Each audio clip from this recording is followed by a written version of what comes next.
정부가 남북 철도 사업을 재추진하기로 했습니다. 2년 전 판문점 선언 당시 약속한 남북 철도 연결 구간 가운데 남측 구간을 먼저 잇겠다는 건데요. 오늘의 한반도 키워드 남북 철도입니다. 강원도 고성군에 위치한 제진역은 북한으로 가는 남측의 마지막 기차역입니다. 제진역에서 10여 킬로미터를 가면 북한의 최남단역인 감호역이, 다시 약 15킬로미터를 가면 금간산역이 나오는데요.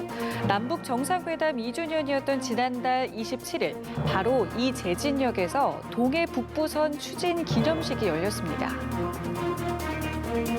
우선 남북이 맞이하고 있는 접경 지역에서부터 평화 경제의 꽃을 활짝 피우고자 합니다. 그 첫걸음이 바로 동해 북부선의 건설입니다. 동해 북부선은 제진역과 강릉을 잇는 110.9km 구간의 종단 철도를 말합니다. 1967년 노선이 폐지됐는데 정부가 53년 만에 복원하기로 한 겁니다. 앞서 정부는 동해 북부선 건설을 남북 교류 협력 사업으로 인정하고 예비 타당성 조사를 면제했는데요. 내년 말 착공을 목표로 사업을 서둘러 추진하기로 했습니다. 이 구간이 완공되면 부산에서 출발해 강릉을 지나 북한까지 이어지고, 이어 러시아를 거쳐 유럽까지 철도로 연결될 수 있습니다. 북측의 호응만 있다면 우리 정부의 한반도 신경제 구상 가운데 하나인 환동해 경제권이 완성될 수 있는 겁니다. 기념식이 열린 제진역에서는 강릉역에서 베를린까지 가는 명예 승차권을 나눠주기도 했습니다.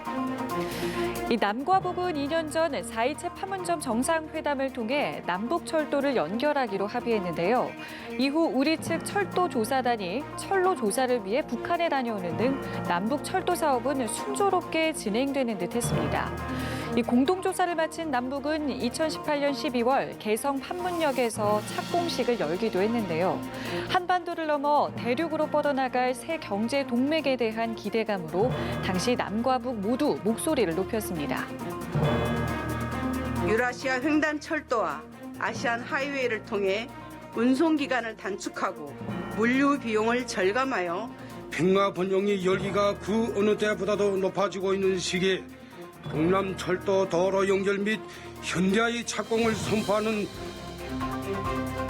하지만 이듬해 베트남 하노이에서 열린 북미 정상회담이 결렬되면서 남북 관계는 차갑게 얼어붙었습니다.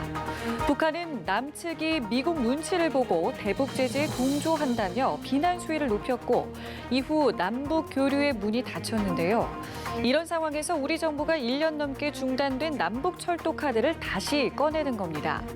남측 철도 구간에 먼저 실행을 옮겨서 남북 대화의 마중물로 삼겠다는 게 정부의 구상입니다. 철도 연결을 위해서도 우리가 할 수 있는 일부터 해나가겠습니다. 남북 정상 간에 합의한 동해선과 경의선 연결의 꿈을 함께 실현해 나가길 기대합니다. 관건은 북한의 호응입니다. 코로나19 대응에 여념이 없는 데다 미국과 관계 개선의 여지가 없는 상황에서 북한이 남측과의 교류 확대에 소극적일 것이라는 전망이 우세한데요. 대북 제재로 사실상 협력 불가능한 사업이 많아 북한이 남북 교류에 미온적이라는 분석이 나오는 만큼 미국의 속내도 중요한 변수입니다. 이와 관련해 청와대 고위 관계자는 미국과 긴밀히 협의해왔다고 최근 언급했는데요. 한국의 자재나 장비가 북측에 들어가는 것에 미국의 동의를 얻을 수 있느냐는 물음에는 협상 단계마다 상황이 달라진다고 밝혔습니다. 이 사업 단계에 따라 협의가 필요하다는 의미로 해석됩니다. 우리 정부는 지난 2월 남북 관계 등을 조율하는 한미 워킹그룹 회의를 앞두고도 남북 협력 사업을 하는데 대북 제재의 틀 속에서 미국과 협의하겠다는 입장을 밝힌 바 있습니다. 북미 대화에 관련한 것, 또 남북 협력 사업에 관한 모든 것을 미국 측과 긴밀히 협의를 하고 있다고 말씀을 드리겠습니다. 과연 이번 남북 철도 사업을 통해 북한과 대화의 물꼬를 틀 수 있을지 관심이 모아지고 있습니다. 한반도 키워드, 오늘은 남북 철도였습니다.